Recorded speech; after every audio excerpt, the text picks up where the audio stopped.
باپ، بیٹے اور القدس کے نام سے۔ خداوند کے زندہ اور جلالی کلام میں سے آج ہم پڑھیں گے احبار باب 14 برس کی طہارت۔ اور خداوند نے موسیٰ سے کلام کر کے فرمایا، مبروز کے لیے اس کی طہارت کے دن یہ شریعت ہے،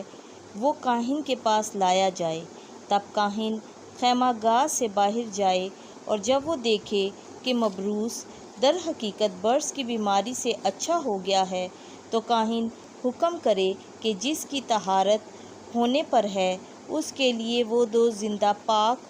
چڑیاں اور دیودار کی لکڑی اور کرمز اور زوفہ لائے۔ اور کاہن حکم کرے کہ ایک چڑیا مٹی کے برتن میں زندہ پانی پر ذبح کی جائے،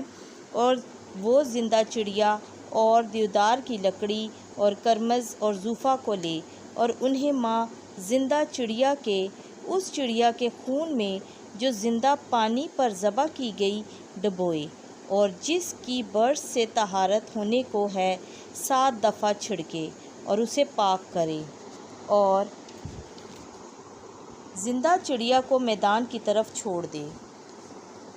تب وہ جس کی طہارت کی جاتی ہے اپنے کپڑے دھوئے اور اپنے بدن کے سب بال منڈوائے اور پانی سے غسل کرے تو وہ پاک ہوگا۔ بعد ازاں وہ خیمہ گاہ میں آئے، لیکن 7 دن تک اپنے خیمے سے باہر رہے، اور 7ویں روز اپنے سر کے سب بال اور اپنی داڑھی اور بھویں اور اپنے سارے بدن کے بال منڈوائے اور اپنے کپڑے دھوئے اور اپنا بدن بھی پانی سے دھوئے تو وہ پاک ہو جائے گا۔ اور 8ویں دن وہ 2 بے عیب نر برے اور 1 مادہ برا یک سالہ بے عیب اور نذر کی قربانی کے لیے ایفا کے 3/10 حصے میدہ تیل میں ملا ہوا اور 1 پیمانہ تیل لائے۔ اور پاک کرنے والا کاہن اس شخص کو جس کی طہارت کی جاتی ہے خداوند کے سامنے حضوری کے خیمے کے دروازے کے پاس حاضر کرے۔ اور کاہن 1 نر برا تقصیر کی قربانی کے لیے ماہ تیل کے پیمانے کے چڑھائے، اور انہیں ہلانے کی قربانی کے لیے خداوند کے سامنے ہلائے، اور اس برے کو مقدس مقام میں جہاں کہ خطا کی قربانی اور سوختنی قربانی ذبح کی جاتی ہے ذبح کرے،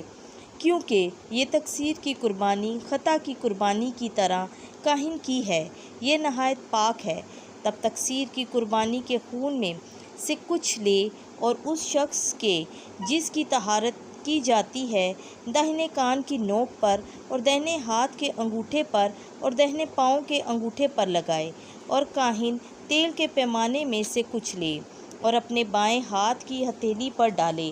تب وہ اس تیل میں جو اس کے بائیں ہتھیلی پر ہے اپنی داہنی انگلی ڈبوئے، اور اس میں سے خداوند کے آگے 7 دفعہ اپنی انگلی سے چھڑکے۔ تب باقی تیل کو جو اس کی ہتھیلی پر ہے لے، اور